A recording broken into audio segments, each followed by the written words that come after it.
morning after the call. Yeah, to sum up this year, which is close to an end, it's been a tough year, I would say, a bit different than 2022. I think I will compare it with the previous year because this madness is pretty much comparable to these 2 years. Nothing similar happened before, and that's what we have. So 2022 war started in February. A lot of unknown at the very beginning. A lot of kind of patriotic uprising, people united into fighting Russians. A lot of like the first months of the war, I would say West was very careful and very undecided. And then it was obvious that we're gonna fight, and Russia is not that strong, and we stopped the initial advance. And then Western partners started giving us more and more weapons and money, and it kind of started rolling, right? So last year, and then by the end of last year, we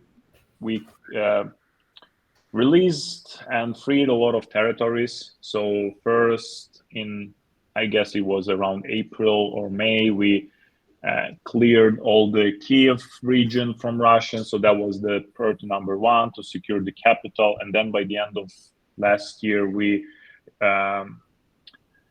recaptured a lot of territories like Kherson. We completely liberated the west bank of the Dnipro River and then big part of eastern Ukraine.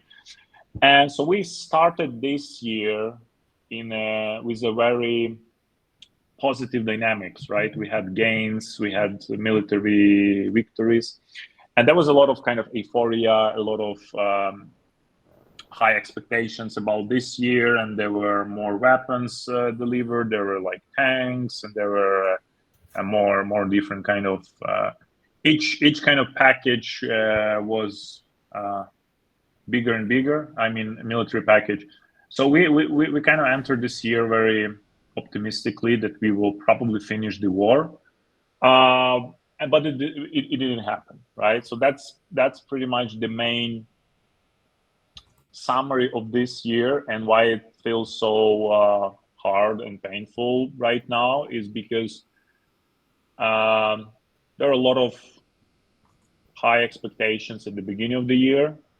There are a lot of expectations that Russia would collapse faster than anyone thought, and it didn't happen. Even us in Ukraine, we know Russians much better than you do in US, and it was always kind of funny for us to judge how Western military expert would predict Russia collapsing by losing 20K, 50K soldiers, and we thought this number is bigger, probably like 100K. Now they lost around 300K killed, and they are still kind of doing okay. And that's even for us was unexpected. So a lot of our military actions was not about, I mean, this year was not about just liberating territories, but pretty much destroying as much manpower as we can on the Russian side.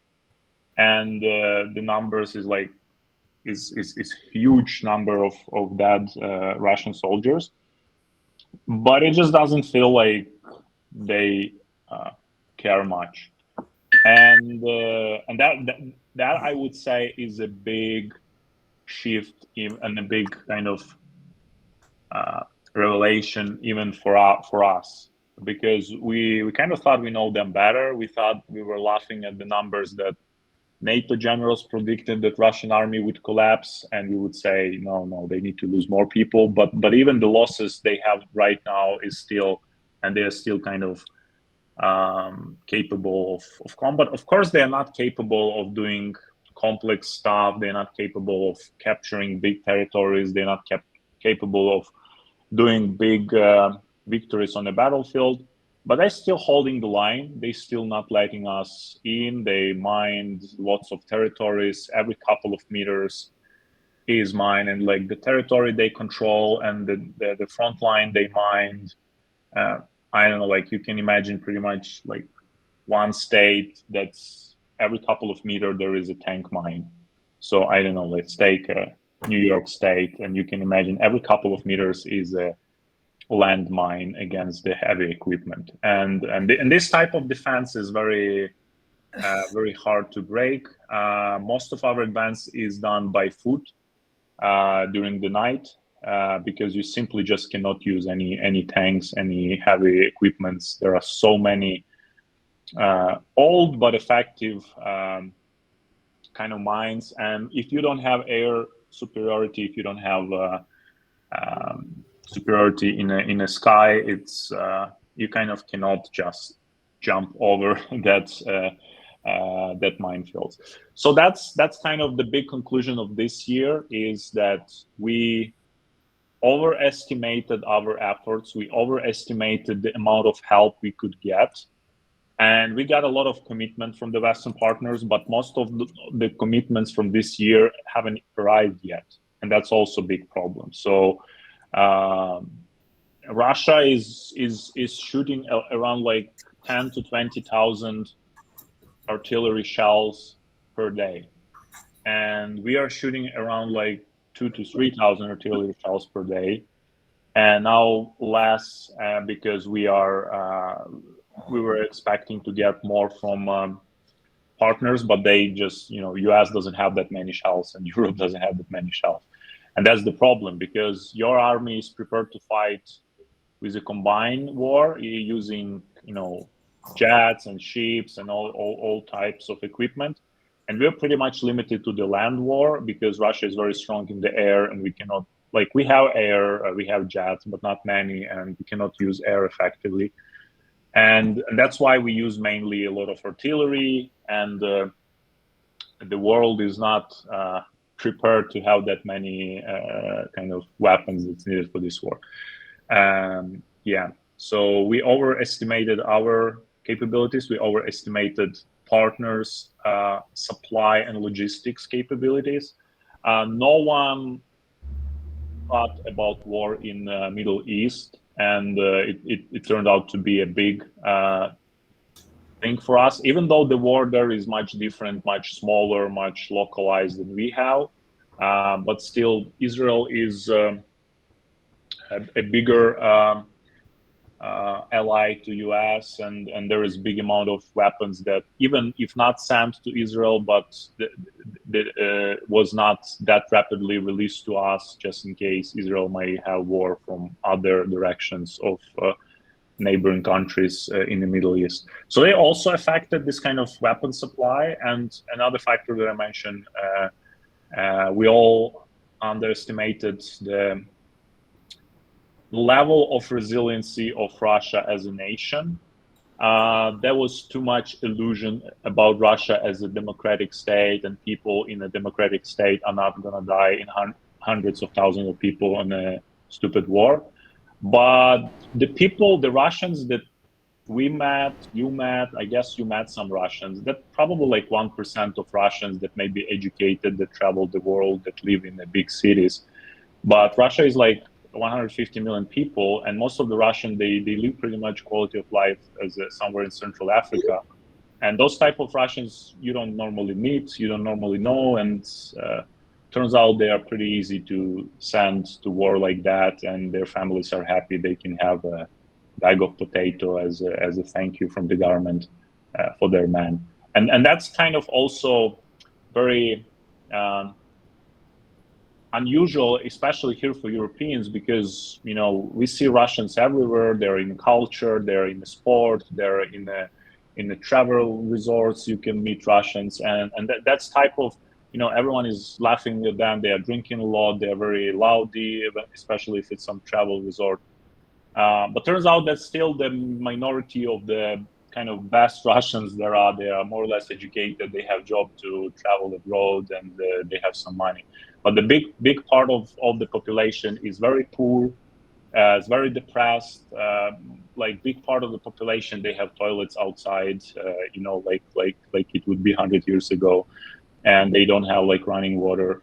And turned out you can pretty much lose 300,000 soldiers like that, and nothing horrible happens on a kind of state level, because you just give some small money to their families, and they are okay with that. So and that's kind of very hard war to fight with an enemy that doesn't count losses. That's and that's something we cannot afford. We are much smaller, so we're just gonna end faster, and we are more democratic, and you cannot sustain that kind of losses in more democratic society where people can just explode, right? So that's pretty much the problem with any democracy when they're fighting war, that mobilizing people to die for the country is much harder than in authoritarian countries, where you have more influence on people, on limiting their freedoms, limiting their day-to-day life. So you just pretty much push them into the war. So this year is tough, and it's ending tough, and we see a lot of decreased support from the Western partners, different reasons around the world, but we see increase of Russian spendings on the military.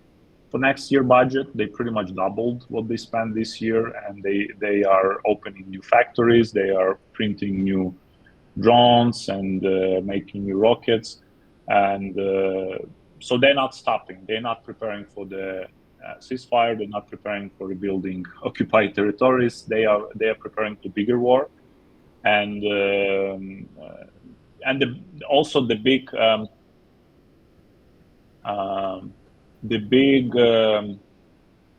disappointment in many Ukrainians now is that we seems to be not prepared for the bigger war.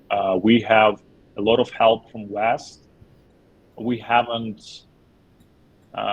started a lot of our kind of factories, technologies for these 2 years to build our stuff. It looks like government was hoping we will get this help again and again, and the time was like these 2 years was somehow wasted, that we had these 2 years where we would get a lot of support, and now we are no longer getting this support, and turns out we have very few new tech, very few new developments on the kind of local manufacturers, etc. So that's kind of very depressing, and that's what a lot of discussions right now in Ukrainian society, and a lot of criticism towards the government, that Zelensky is a great guy for making. So he was very helpful and very right person initially on the war, where he was communicating the message to parliaments all around the world. He is a very kind of bright person in that sense, but he is not experienced manager. He's not experienced kind of operational manager, and now we see there are lots of problems that he made a nice image for us abroad, which gave us a lot of help for the first years, but he actually did very little, he and his team, to put the country into, like what we say, into the military production mode. Because for this job, so I would use the analogy, like you have a startup where you have this bright entrepreneur that's very nice, presenting ideas, future vision, a very kind of smart, bright guy. But then as soon as the startup gets initial success, you need to have a boring operational guys that just scale the success and make processes and make manufacturing and make kind of boring jobs. So that's the problem that we see right now. Zelensky was a perfect person, and he did a great job for this initial phase where he made world be with us and not turn around from us and be supportive, but he didn't put and didn't assign the right people to actually kick off this internal boring operational work to start new factories, build some ammunition in-house, maybe change some policies. This part of work is done pretty poorly, not because of like corruption or someone stole the money or something like that. It's just because they just stayed on this phase of communicating and in getting support too long, instead of switching the focus to kind of internal production and being prepared for a long war. And that's a big discussion right now, that it doesn't look like without Western support that we are prepared for a big war, for a long war. And a lot of people actually blame Zelensky and his government that we had this 2 years of Western support, and we should have used this time to kind of build more internal capabilities. And it looks like the hope was to finish the war this year, and it didn't happen. And now war might lead to another few years of war. And turns out we don't have that much capabilities without Western help. So that's kind of, I'm sure a big part of this discussion is kind of Russian psychological operations, because I said when you're in a state of war, there are a lot of like messages like that being thrown. We do the same job on their field, they do this on our field, because you want to demotivate people and you want to take any problem and exaggerate this, much more than it is. But I hope I kind of am able to distinguish some propaganda from the real facts. And the people that I know are closer to the government, they also are disappointed that we could have done more in terms of building our own internal capabilities. Yeah, we would still need help from West, but I mean, there are a lot of basic stuff that we still need to import for this war, and that's not right. Yeah, Michael? So a couple questions from that is, do you see the current government recognizing this issue and trying to switch direction? Do they have the capability? And if not, is it feasible to change government at this point? Is there someone in the wings that would be better experience for taking on these challenges? That's actually a great question, and I was talking to my friends about that today and lately. The biggest problem is that the biggest criticism about the Zelensky. So when he became a president, he was a new guy. He was an actor. He made this TV show that's now on Netflix, by the way, called Servant of People, where he was acting as a president. And this was like very fun and nice TV show. And many people just decided that, hey, this guy would be a great president. They elected him. So it was kind of probably not the best idea for how you select the president. But he was a smart guy. He was a businessman. He was running a media corporation. So he was not like some random guy with zero experience about anything. So I think it was not the biggest problem. The biggest problem is after presidential election in 2019, there was a parliament election. I don't remember if that was the same year or 2020. And then on this election, he brought his party, and he pretty much took the same people, similar people to the party, actors, wedding photographers, all that kind of bunch of people, and they got majority in the parliament. And that was, at that moment, I realized it's no longer fun, because I do believe that you can have new person like that, let's say as a parliament, parliament theoretically has more power in the government in our country, like with parliamentary republic.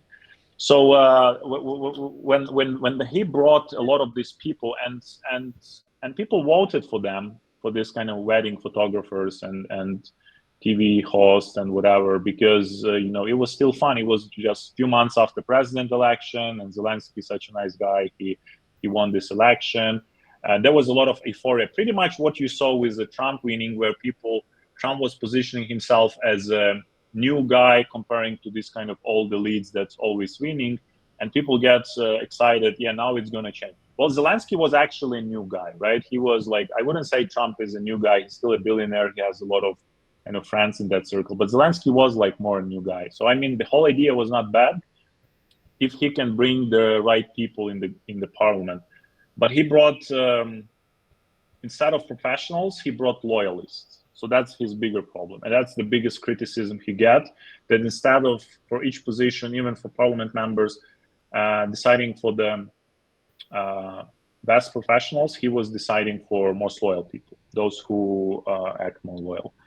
And at that moment, I realized it's not that fun. It's not fun when most of your parliament members have no idea what's parliament. They have, like, as I said, wedding photographer. There was a wedding photographer. There was like weather forecaster and all that kind of type of people. Like, I don't have anything against those people. And it's not like they're super corrupted. They just not educated enough and not experienced enough to run the country. That's the biggest problem. It's not like we got more corruption after that election. It's not that it got worse. It just got less professional top of the political elite. And it was fun for a year or two. They were voting something. They were pushing some popular things among the people. I mean, popular laws, and they actually made some not bad laws. But now, when the war started and when this kind of pressure level, crisis level are through the roof, we start seeing the consequences. When you have the most influential people on top political in top political seats, that are not professionals but more like loyalists. And I guess there are many people that tell Zelensky that this is not right, and we are having a big risk with all of that during the war. But I guess that's a big problem. That first he understands that he cannot be replaced during the war, and it probably gives him some extra confidence. And it's a big problem that we cannot do elections right now. It's going to be much worse, right? I don't like Zelensky and how he runs country, but there is no alternative. That's the biggest problem when you are a democracy. You cannot just go on the street in the capital and during the war. I mean, that's there are discussions like that, but people say it's probably going to be worse than just having the bad government ineffective. It's going to be much worse because Russia will use this momentum. We have millions of people abroad. We have million people in the trenches. You cannot just have a normal elections like that. So that's kind of the problem. And also, I guess when you are a president and the government in a wartime, there are a lot of decisions that have to be done fast, and that have to be done, like fast, first of all, and there are a lot of decisions that might be, he can go to jail for that decisions right now when they start checking, how he signed this paper and that paper, because when there's a crisis situation like that, every country has some kind of martial law or whatever it's called, like war,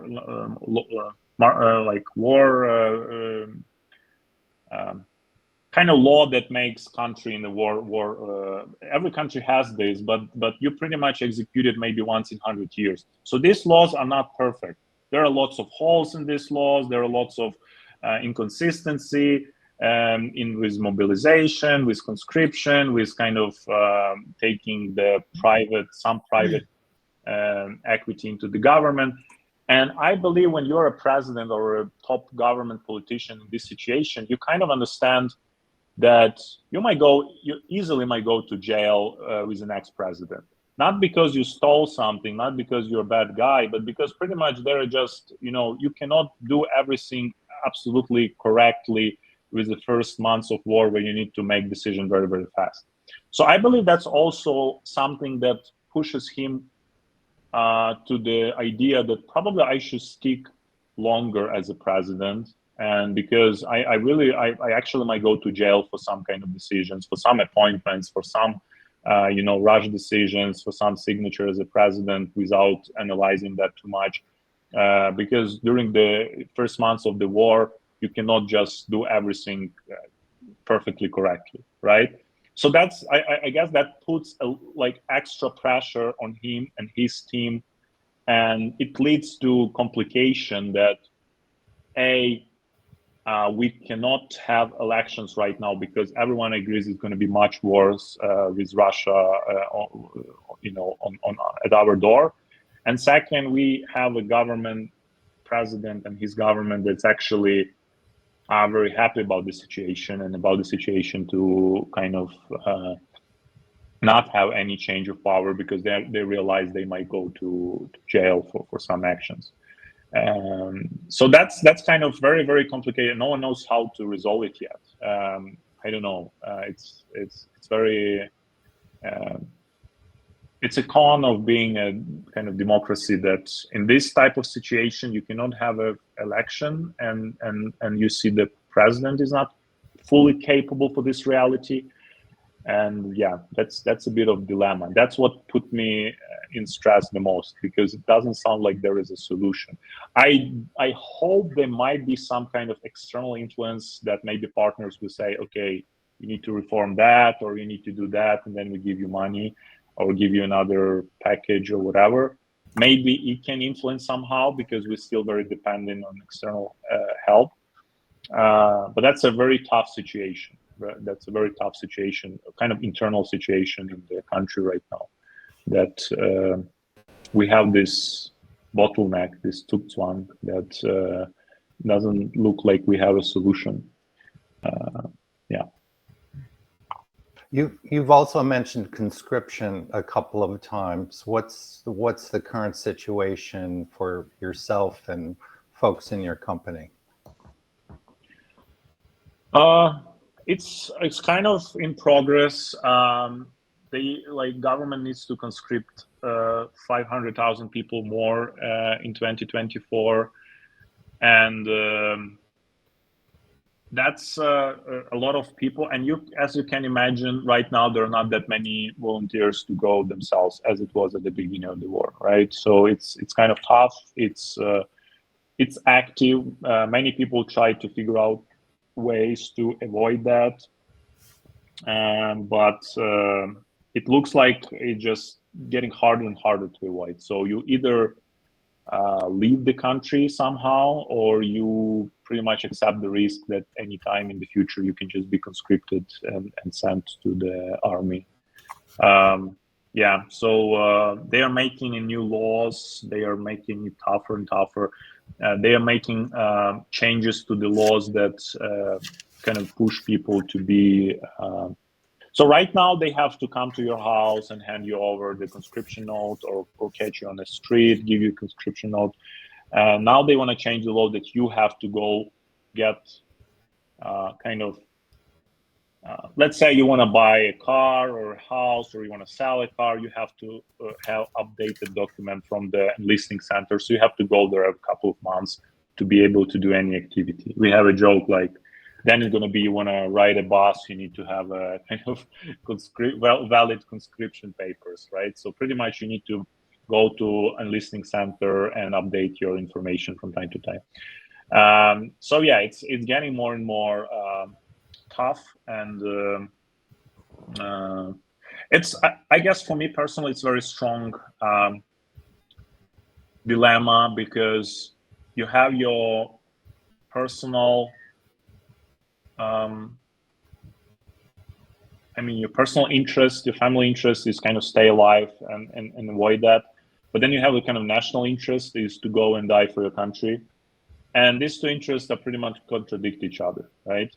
And it's very hard to navigate between that when you know people, you know someone from your friends or family that went voluntarily, and you know someone that bribed someone and left the country. And those are the same people that, you know, used to be like friends, and they pretty much understand each other. But there is a lot of tension in the society, right? There are a lot of tension about who's right, who's wrong, right? Is it right to run? Probably if you look very, very locally about you and your family, maybe it's best to run away.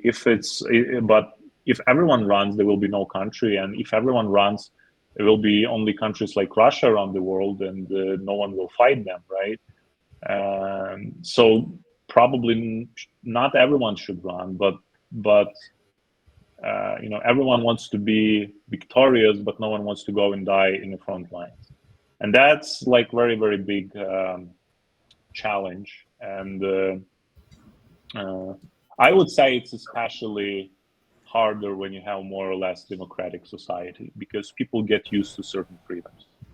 And in authoritarian societies, you have more under government repression, so you your instinct are not that. You didn't get used to any freedom, so if they tell you to go fight in another war, you just accept that. But as soon as people try freedom, try traveling around the world freely, try changing in Soviet times, you cannot just move from one city to another, and from village to a city. You have to get a permission from the government, and that was like 30 years ago, right? So you cannot just go. You live in a village and you want to go live in a city. You get a job. No, you cannot. You have to have permission from the government to move, and you cannot be in a city without any job. You have to have job there. You cannot just go hang around with your family, live in your brother's couch for 2 months. They will stop you on the street and they will ask you, where do you work? Why are you in the city if your job is 50 miles from here, right? So that was in this type of society, much easier to imply the restrictions, and they kind of slowly kill your personality, and you become like a part of the bigger body. But in a kind of free world, I believe that's much harder task to get people to get people on the same page in terms of fighting the war. So yeah, it's conscription is active. It's getting harder and harder, as you can imagine. Some people leave country, some people make some medical papers that they have illnesses or whatever, so they're not being conscripted. So there are less and less healthy people. They are now they release how it's called. They release a new law that it's not processed yet. They just discussing this in the parliament. Might be processed in a couple of months, and they actually putting a lot of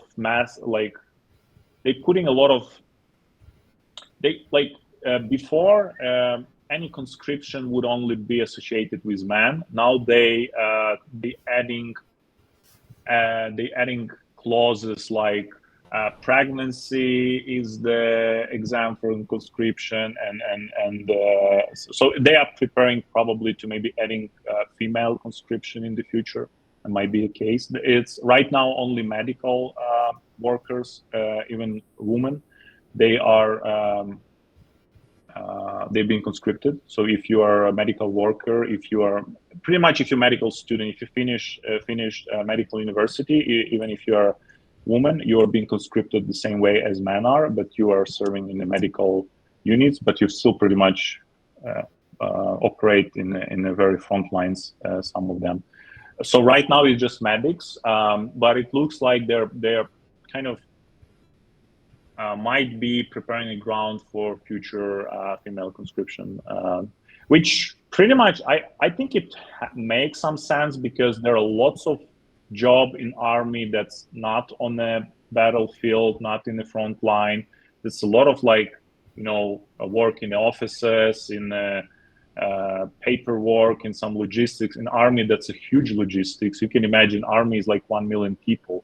That's a lots of logistics. I mean, the budget for buying potato, whatever, for army, just billions. There are a million people in that organization, and there are lots of jobs. Right now, it's all men. And if you think about that, if you don't have enough men, you can pretty much have women on some jobs. Why not, right? Like sitting somewhere in 1,000 miles from the front line, doing paperwork. So I mean, it's kind of a bit obsolete. Probably, I mean, that's the rudiment we get from the past, that only men can get to any kind of military work, but I think they are preparing some way to kind of conscript women in the future.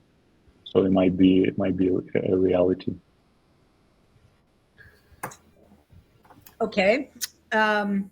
Just standing up for women. Our country has women in the military everywhere, from police to flying drones.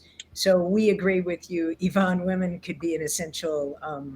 We have them as well, but right now it's only if they come voluntarily, right? And there are a lot of them in contract army. There are a lot of them in different units. But by our legislation, if there is a military conscription in action, it only affects men. And now it might be, I'm not sure if you have like what you have in your kind of wartime conscription policy.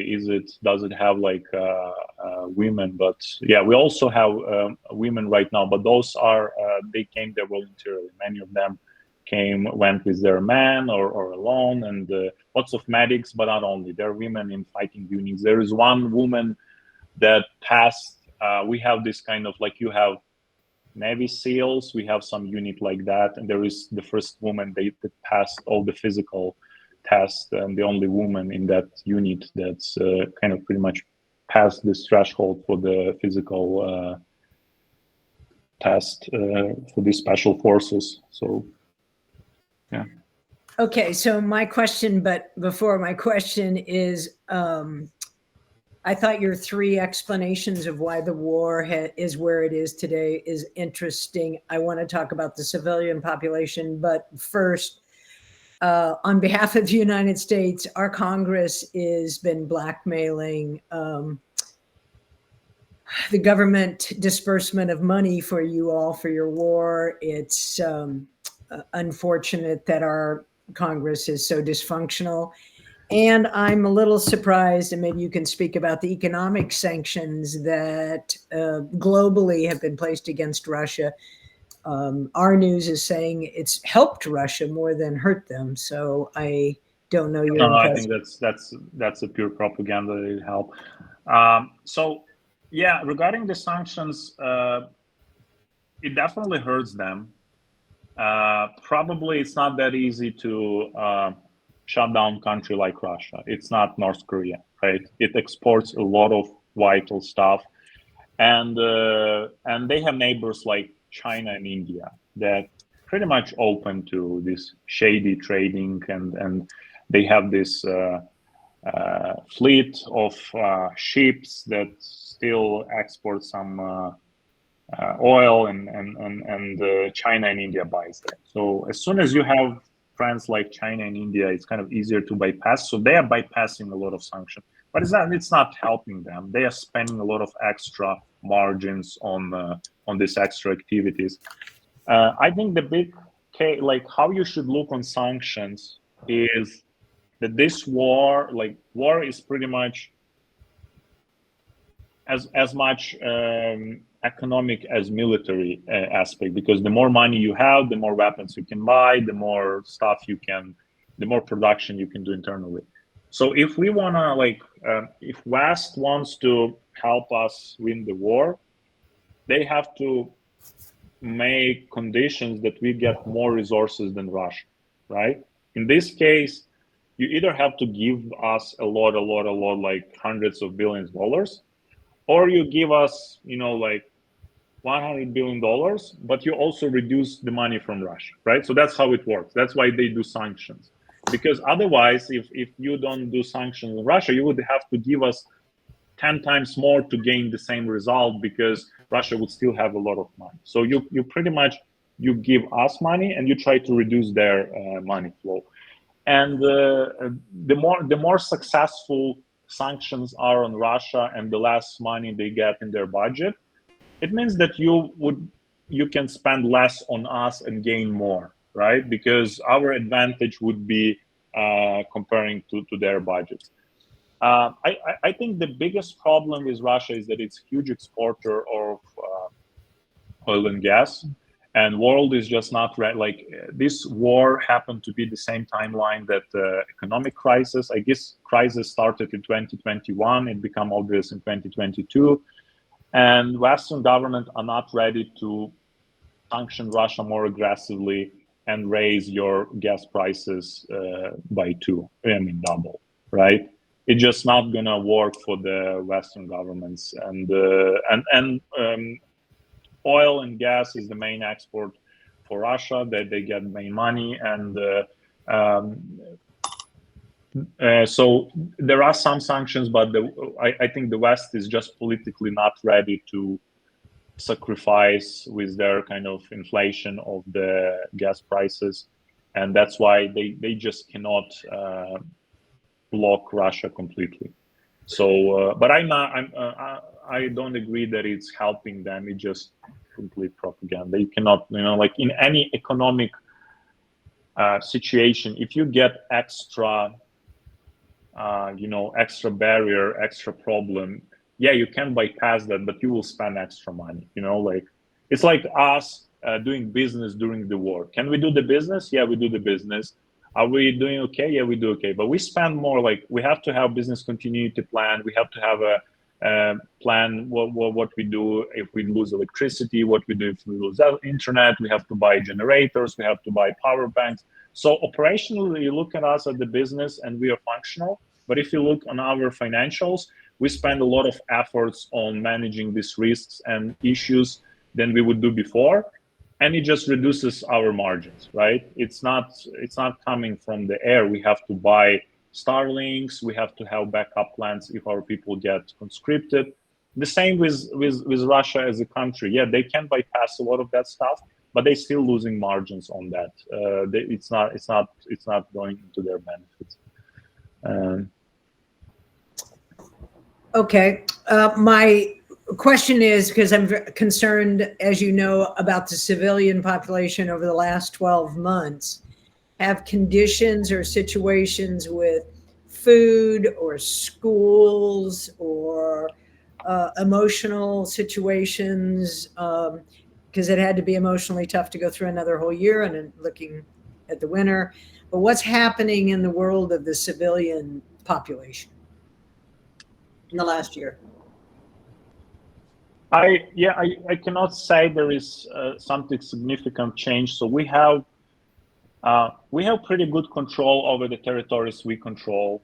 There is even like a post office. You can send a package to people, as long as a few kilometers from Russians, and it's working. You have supermarkets. So there is no cases like we have territories without land bridge where we cannot get people food. Or there are, I would say, there are many people that are misplaced. They moved from eastern parts to more like western parts or central parts of the country, all abroad. So you hear about Ukrainian moving abroad, but there are also millions of people that just moved inside the country. And it also makes a lot of efforts and kind of pressure within the country to move millions of people from one region to another. They might not leave the country, but they just move from east to west. So, yeah, I mean, I don't think there is any kind of big crisis in terms of food or some water supply or something like that essential. I think emotionally, there are lots of like support initiatives, but I mean, we are in a state of war. Until it ends, you cannot fully recover from there. I mean, you can do some mental support and you can do some help, but until the war, like until you hear the explosions and you have air raid sirens every day that interfere with your day plans, it just you cannot be completely recovered, right? So it's kind of easier where I am. I'm on the west of the country, close to the Polish border. We don't have much happening here. I think people on the eastern part of the country have much more stress because they have more air raids, they have more air attacks, explosions, and they have more risk that their kids, they go to school, something you might not see them again. And like here where we are, it's not that, like there was no explosion in where we are maybe in like half a year. So the last time Russia get to us, it's more than 1,000 miles from Russia, right? So they like if they want to hit any object here, they need to use these super expensive long-range rockets, and they don't have many of them. right? If they want to hit something close to their territory, they can use cheaper and more available rockets. So that's why they're terrorizing these areas more often. So I mean, yeah, there are a lot of stress with families, you know, those who have people in army, of course, because you have a father or son or a brother that's fighting in the army, and that's also very stressful because you don't know, you know, how long this war gonna take, and is he gonna be okay or not? So yeah. Okay, Susan Kane, her nickname is Badass because she is, as wants to share a little bit about our next donation to support you all. Susan, will you share that? Absolutely. Right now, through Ukraine Flags for Solidarity, we have about $6,000 to donate to an organization that's working in Ukraine. And all along, we've told the supporters of Ukraine Flags for Solidarity that the money we raise would go to medical supplies to support civilians, our people supporting people. And to those on this call who have helped support financially, a special thank you. I'm in the final stages right now of doing the due diligence to identify an organization that will get our next donation. I went through GuideStar, which is one of the U.S. major kind of charity evaluating organizations to identify potential donations for us. I wanted to find an organization that wasn't too big, wasn't too small, so but that our donation would be significant. I also looked for organizations that were volunteer driven primarily, with representatives both here in the U.S. and on the boots on the ground in Ukraine. I wanted an organization that had been around for a while, long enough to establish a track record of supporting Ukraine. So as a result of those criteria and the work that I've done, I identified an organization called Liberty Ukraine Foundation, which is an Austin, Texas-based 501c3. Its founders and its US-based volunteers are originally from Ukraine, and they have volunteers, again, boots on the ground in Ukraine. They are platinum rated by GuideStar, which is the highest rating that's available. They were established in 2014. And while much of their work is supporting the military, whether it's in supplying drones or generators, for example, we can designate the use of our money for medical supplies for the Children's Hospital in Lviv, which supports children who have been injured during fighting in the East. So I've spoken with the co-founder there, and we'll look for ways to work together in the future to raise more money through Ukraine Flags for Solidarity. But that seems to be the direction that we're going to head to make this next contribution before the end of the year. And then also I would very much be interested in input from this group in how do we kind of reestablish the momentum that we had, especially in 2022, to raise money to show our solidarity with the people of Ukraine. And I guess in the same way, Yvonne, that you've talked about kind of the just waning support in general, we want to turn that around with the efforts of what we do. And one possibility that I'll throw out through this organization is that they have a program for this upcoming summer that's camps for children who have been impacted by the war, perhaps have lost a parent in the war and that sort of thing. And all over the course of the past year, we've talked a lot about the psychological impact of the war. And so I'm just, kind of planting the seed right now. We can talk more, communicate with email, but perhaps that's a cause to get behind, that we could support these camps for children for next summer. But any, comments or questions about kind of the direction that we're headed with over the next couple of days to make this donation?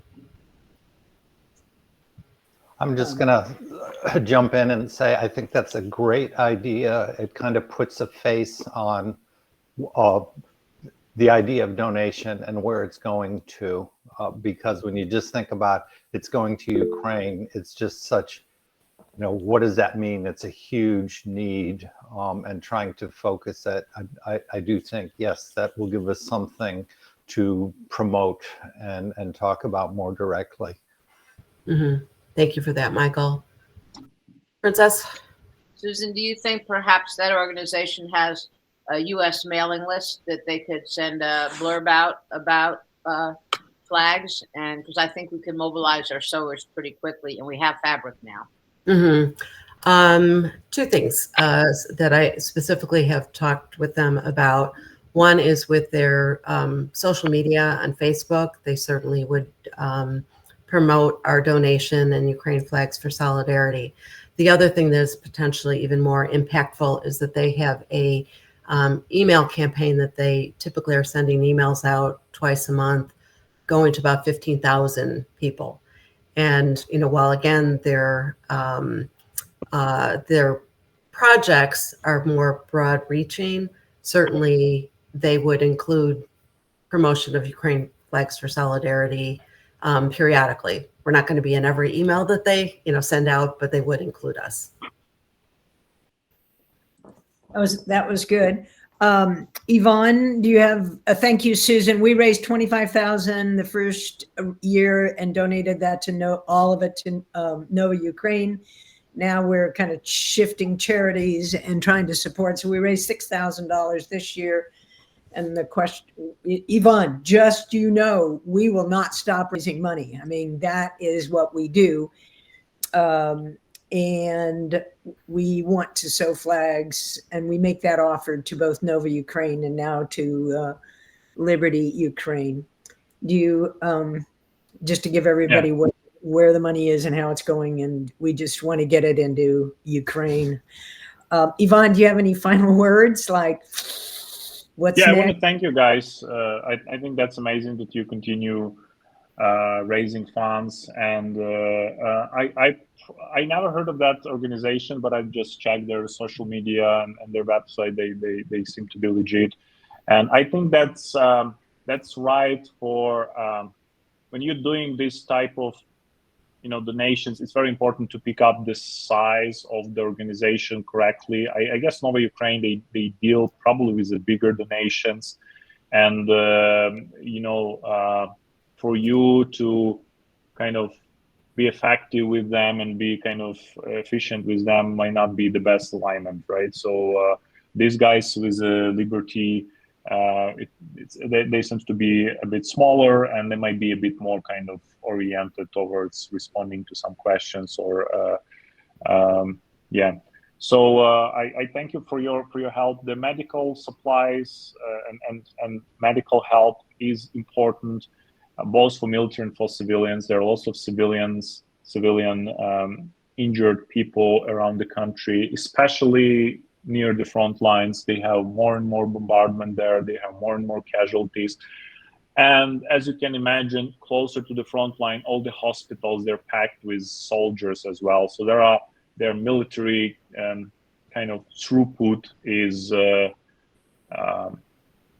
much heavier there on the closer to the front lines. And that's why I believe any military help, if it's equipment, any kind of military help, even like a small equipment. There are some kind of small equipment that might not be significant, but they might using hundreds of them per day, and the good equipment might be like $5 each, but they just use hundreds of them per day, and I mean it's kind of saving lives. So I thank you for that. Thank you for staying with us, and I guess I sound a bit depressed today. Sorry about that, but that's a hard year. That's a depressing year. I mean, probably depressing end of the year when we started realizing what's happening, because probably by September we would still be more or less like optimistic, hoping for a breakthrough on the front line, but Russians didn't crack, and we just get into the next year of war. And looking ahead, I'm sure that world will be with us, and because the truth is on our side. This is unprovoked war. This is very kind of crystal clear situation for everyone who can think. and there is just no way Russia can get away with that. And it just, we got this understanding that it's going to be much harder year for us, because this year we started with a very positive dynamics of gains on the battlefield and support gains and military kind of support and financial. This year we kind of enter with a big kind of, the dynamics is not like that. It's probably moving flat, and it might look, if you watch news and they show map, it might look like it's a stalemate, nothing happens, but there are lots of heavy fighting every day. It just kind of, we are pushing them, they're pushing us. And I heard one military analyst, like former military commander, Ukrainian, and he said this stalemate is not the right word. He said it more like an arm wrestling fight, where you have two arm wrestlers, they have kind of couple of seconds, like hard pressure on each other hand, and it might look like it's a stalemate, but eventually someone gets very quickly crashed.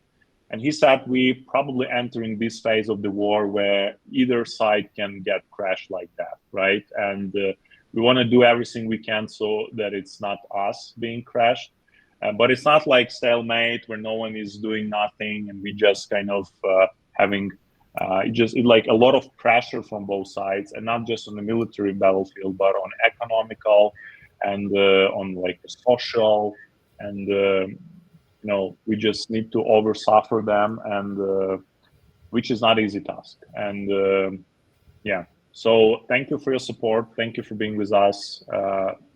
War goes on, we are still in the game, and despite all the kind of sad mood that I have, I'm still looking forward, optimistic, and the truth is on our side. Thanks, everybody. Ivan, we feel your heaviness, and we know it's the end of the year, and the year didn't come out the way everybody, our side and your side, wanted it. But we know that right wins over wrong, and we will stay with you as long as you stay with it all. And hopefully that's over really soon. Thanks to everybody. Happy New Year to you all. Ivan, it's going to be a better year next year.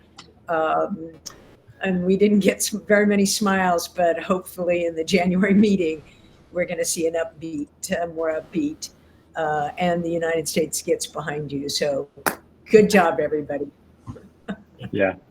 Thank you. Thank you all. Thank you for your support. Thank you. Happy holidays. Right. Yeah. Thank you.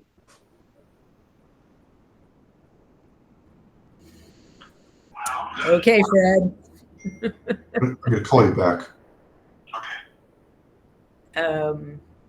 Hi, Dan. Welcome. I didn't get a chance. And John and Roberta, I apologize for my password not working to let us in. I'll change all of that.